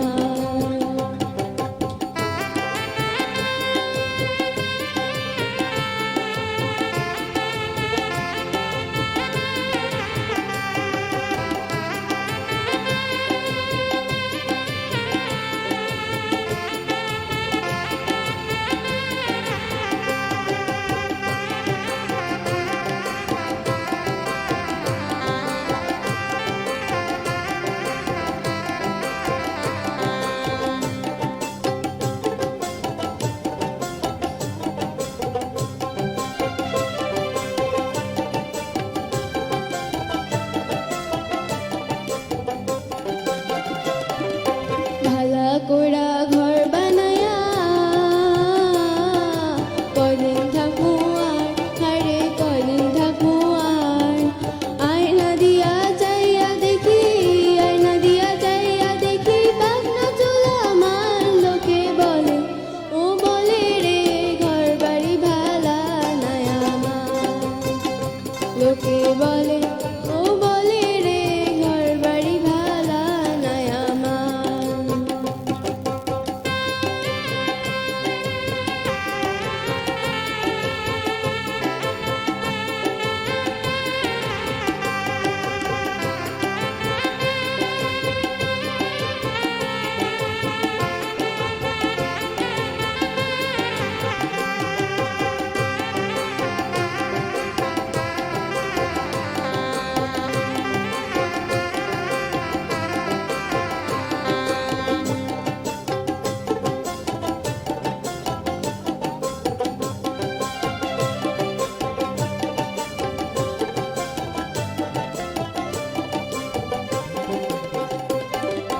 এই ভাবিয়া হাসন রাজা ঘর দুয়ার না বাঁধে, হারে ঘর দুয়ার না বাঁধে। কোথায় নিয়া রাখবো আলাই, কোথায় নিয়া রাখবো আলাই, এই ভাবিয়া কান্দে। লোকে বলে ও বলে রে ঘর বাড়ি ভালা নাই আমার। লোকে বলে ও বলে রে ঘর বাড়ি ভালা নাই আমার।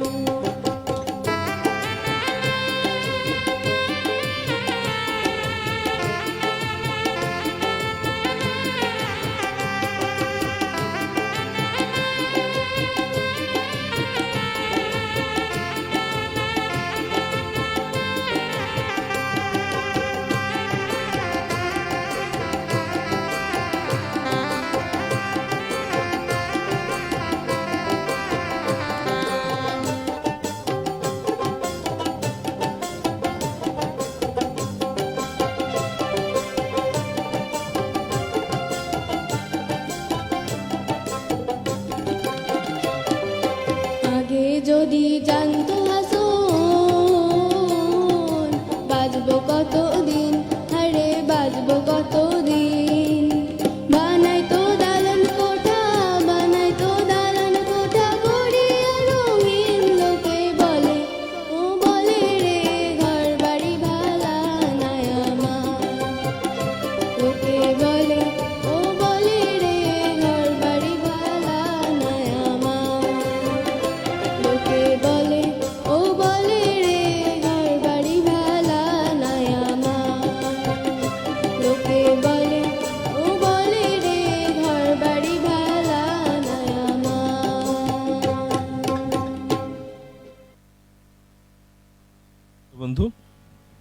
আমাদের মামুনির কণ্ঠে গান শুনলাম। আমাদের মামুনির নাম হলো গর্বিতা গৌতম গগন। তার কণ্ঠে গান শুনে আমার ভালো লেগেছে। শ্রোতাবন্ধু, আপনারাও এখানে অনেক কমেন্টস করছেন, তারাও পছন্দ করছেন আমাদের আজকের যে অনুষ্ঠান, সেই অনুষ্ঠানে নতুনভাবে কমেন্টস করেছেন আরও যারা।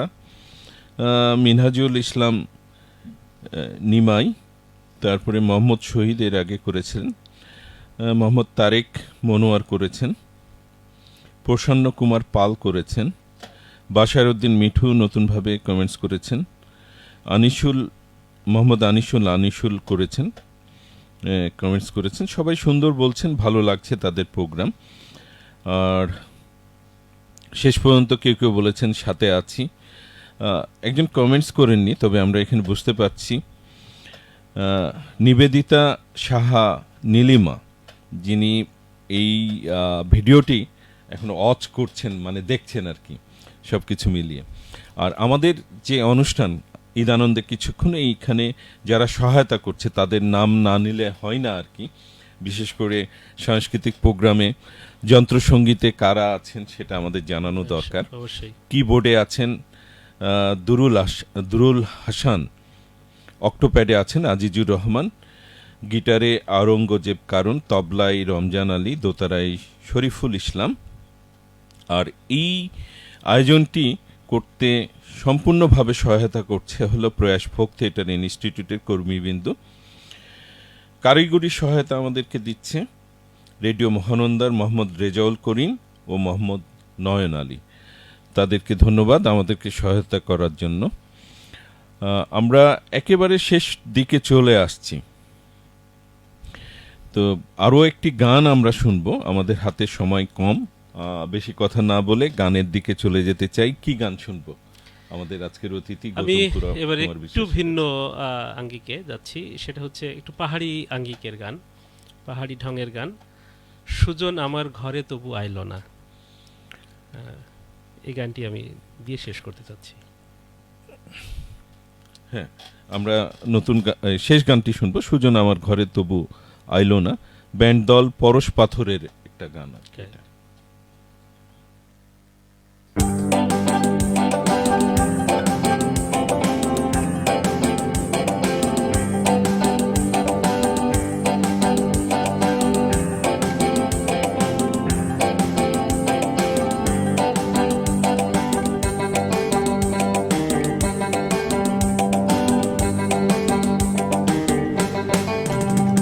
আজ গানের তালে হৃদয় দোলে, মিঠে বাতাস চাইছে বয়ে, হলুদ ধানের দোদুল দোলাই পিয়া শিমন দোলে। আজ গানের তালে হৃদয় দোলে, মিঠে বাতাস চাইছে বয়ে, হলুদ ধানের দোদুল দোলাই পিয়া শিমন দোলে। হলো সুজন আমার ঘরে তবু আইলো না, এই পোড়া মনের জ্বলন কেন বুঝলো না। সুজন আমার ঘরে তবু আইলো না, এই পোড়া মনের জ্বলন কেন বুঝলো না। আজ গানের তালে হৃদয় দোলে, মিঠে বাতাস যায় যে বয়ে, হলুদ ধানের দোদুল দোলাই পিয়া শিমন দোলে। হলো সুজন আমার ঘরে তবু আইলো না, এই পোড়া মনের জ্বলন কেন বুঝলো না।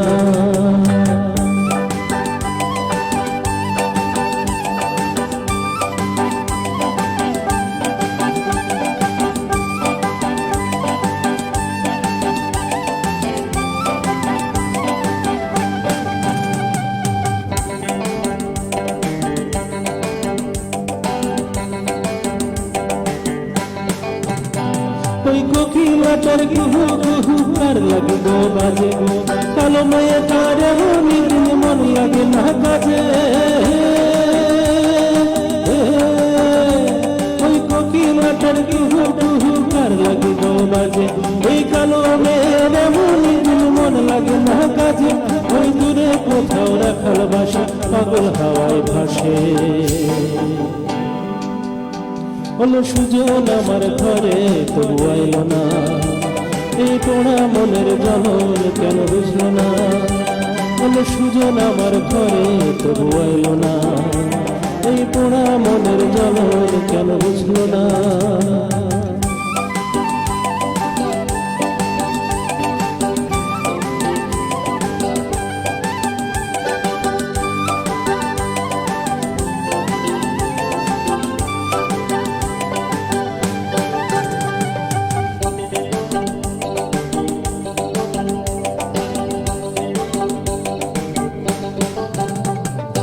নাক সেজেছে নাক চাবিতে কান সেজেছে চুলে কালো কপালে কুমকুমার খোপায় বাঁধন চুলে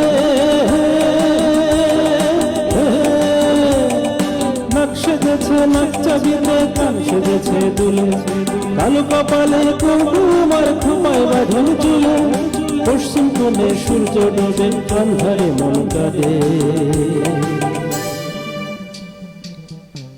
ওলো সুজন আমার ঘরে তবু আইলো না এই পোড়া মনের জনন কেন বুঝলো না ওলো সুজন আমার ঘরে তবু আইলো না এই পোড়া মনের জনন কেন বুঝলো না আজ গানের তালে হৃদয় দোলে মিঠে বাতাস যায় যে বয়ে হলুদ ধানের দোদুল দোলাই পিয়া সুমন বলে ওলো সুজন আমার ঘরে তবু আইলো না এই পোড়া মনের জনন কেন বুঝলো না কোনো সুজন আমার ঘরে তবু আইলো না এই পোড়া মনের জনন কেন বুঝলো না কোনো সুজন আমার ঘরে তবু আইলো না এই পোড়া মনের জনন কেন বুঝলো না কোনো সুজন আমার ঘরে তবু আইলো না এই পোড়া মনের জনন কেন বুঝলো না।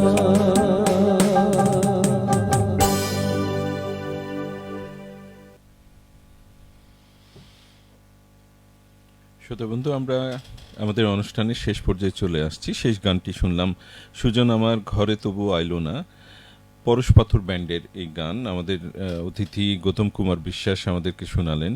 আমার ভালো লেগেছে, শ্রোতারা নিশ্চয়ই ভালো বলছেন। আমরা এখানে ফেসবুকে যেটা দেখছি সবাই প্রশংসা করছে আর কি।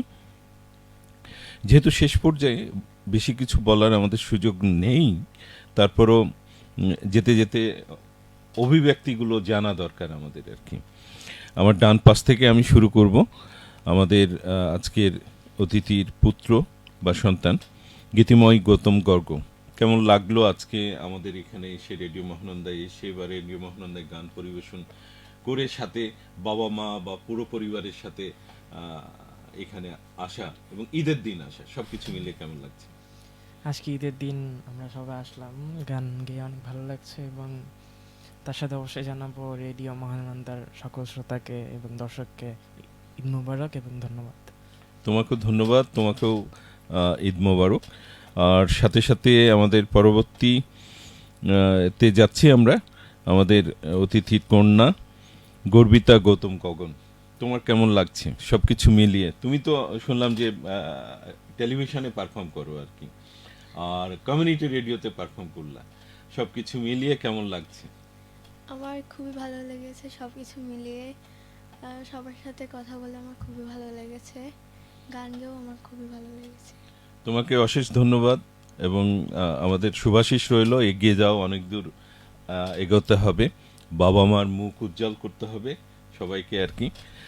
আর সেই জন্য শুভাশিস রইল তোমাদের জন্য, ভালো থাকো আর কি, এগিয়ে যাও। ধন্যবাদ তোমাকে। এইবারে আসবো আমরা আমাদের অতিথির, উনিও অতিথি আর কি, আমাদের বৌদি আর কি, আমাদের অতিথি গৌতম কুমার বিশ্বাসের সহধর্মিণী ইতি টিকাদার। আপনার কেমন লাগলো, বা যেতে যেতে যদি কিছু বলার থাকে আমাদেরকে বা আমাদের শ্রোতাদেরকে, আর আপনার প্রতি আমাদের কৃতজ্ঞতা, আপনি মূল্যবান সময় দিয়েছেন। সবাই আসতে চাই না, আপনি এসেছেন, পারফর্ম করেছেন, সন্তানদের পারফর্ম করিয়েছেন, সাথে তো আমাদের সুযোগ্য পুলিশ সুপার আছেন, উনি স্বআগ্রহেই এসেছেন আমাদের কাছে, সেটা আমাদের ভালো লাগার জায়গা। আপনাকে অশেষ কৃতজ্ঞতা জানাচ্ছি, ধন্যবাদ জানাচ্ছি রেডিও মহানন্দার পক্ষ থেকে। আপনাকেও অসংখ্য ধন্যবাদ আমাদেরকে এরকম একটা সুন্দর প্রোগ্রামে অ্যাটেন্ড করানোর জন্য। আর এদিকে ধন্যবাদ জানাতে চাই রেডিও মহানন্দাকে, আমার প্রিয় দর্শকদেরকে, যে এত সময় আমাদের সাথে ছিলেন আর সুন্দর সুন্দর কমেন্টসের মাধ্যমে আমাদেরকে উৎসাহিত করেছেন। ধন্যবাদ সবাইকে। আপনাকেও অশেষ ধন্যবাদ আবারও। আমাদের সর্বশেষ যার কাছে যাব, আমাদের চাঁপাইনবাবগঞ্জের পুলিশ সুপার গৌতম কুমার বিশ্বাস। আমরা একেবারে শেষ পর্যায়ে যেতে যেতে চাঁপাইনবাবগঞ্জের মানুষ বা রেডিওর সহকর্মীদের, শ্রোতাদেরকে কি বলবেন আপনি? প্রথমত বলতে চাই যে আসলে এই যে আমি পুরো পরিবার নিয়ে, আমার ছোট্ট পরিবার নিয়ে, এটাই কিন্তু আমার প্রথম একটা অংশগ্রহণ কোন অনুষ্ঠানে, যে আমি আমার সন্তান এবং স্ত্রীকে নিয়ে আমি অনুষ্ঠানটা করতে পারলাম একসাথে বসে। আলাদা আলাদা পারফর্ম অনেক জায়গায় করেছি আমরা, কিন্তু একসাথে একটা অনুষ্ঠানে এই বসে পারফর্ম করা এটাই আমার প্রথম। তো তার জন্য আমি অবশ্যই আবারও রেডিও মহানন্দাকে কৃতজ্ঞতা জানাচ্ছি, ধন্যবাদ জানাচ্ছি। পাশাপাশি আমি যেহেতু সুযোগ পেয়েছি, আমি চাঁপাইনবাবগঞ্জ জেলাতে কর্মরত, আমি জেলার সকল অধিবাসীদেরকে আমি একটু অনুরোধ করতে চাই জেলা পুলিশের পক্ষ থেকে, সেটা হচ্ছে যে আসুন আমরা সুনাগরিক হিসেবে চাঁপাইনবাবগঞ্জের বাসীকে আমরা সুনাগরিক হিসেবে প্রতিষ্ঠিত হই। সুনাগরিক হতে গেলে আমাদের আইনের প্রতি মান্যতা দেখাতে হবে, আইনকে শ্রদ্ধা করতে হবে, আইন প্রয়োগকারী সংস্থাকে সহযোগিতা করতে হবে। আমরা যদি যার যার অবস্থান থেকে আমরা আইনকে মান্য করি, শ্রদ্ধা করি এবং আইন প্রয়োগকারী সংস্থাকে সহায়তা করি, তাহলেই একটি সুশৃঙ্খল সমাজ ব্যবস্থা গড়ে উঠবে এবং একটি নিরপরাধ মানে একটি অপরাধমুক্ত সমাজ অর্থাৎ অপরাধমুক্ত চাঁপাইনবাবগঞ্জ গড়ে উঠবে। জেলা পুলিশের পক্ষ থেকে সেটাই আমার আপনাদের প্রতি কামনা, এবং আমরা কিন্তু এই জেলাতে জেলা পুলিশ আমরা সেই আকাঙ্ক্ষা নিয়েই আমরা কাজ করে যাচ্ছি, আপনাদের সহযোগিতা চাচ্ছি। তো শেষে আবার আজকে ঈদের দিনের এই চমৎকার আয়োজনের জন্য আমি আজকে অনুষ্ঠানের উপস্থাপক সহ রেডিও মহানন্দার সকল কলাকুশলী এবং যারা কর্মকর্তা রয়েছেন তাদেরকে ধন্যবাদ জানাই। আমি সকল দর্শক শ্রোতাদেরকে ধন্যবাদ জানাই। আজকে এই চমৎকার আয়োজনে আমরা আপনাদের সাথে ছিলাম, আমাদের কিছু বলার কিছু করার সুযোগ এখানে হয়েছে। সবাইকে আবারও আমাদের পরিবারের পক্ষ থেকে শুভেচ্ছা, অভিনন্দন এবং ঈদ মোবারক। আপনাকেও ঈদ মোবারক, সাথে সাথে আপনার পরিবারের সকলকেই ঈদ মোবারক। শ্রোতাবন্ধু, আপনাদেরও ঈদ মোবারক জানিয়ে আজকের অনুষ্ঠান শেষ করছি। ভালো থাকবেন। আরও একটি অনুষ্ঠানে হয়তো আপনাদের সাথে দেখা হবে, আর ঈদ আনন্দে কিছুক্ষণ অনুষ্ঠান নিয়ে অন্য কোনো অতিথি আপনাদের সাথে থাকবে। সেই অনুষ্ঠান শোনার এবং দেখার আমন্ত্রণ জানিয়ে শেষ করছি আজকের মতো। ঈদ মোবারক সবাইকে।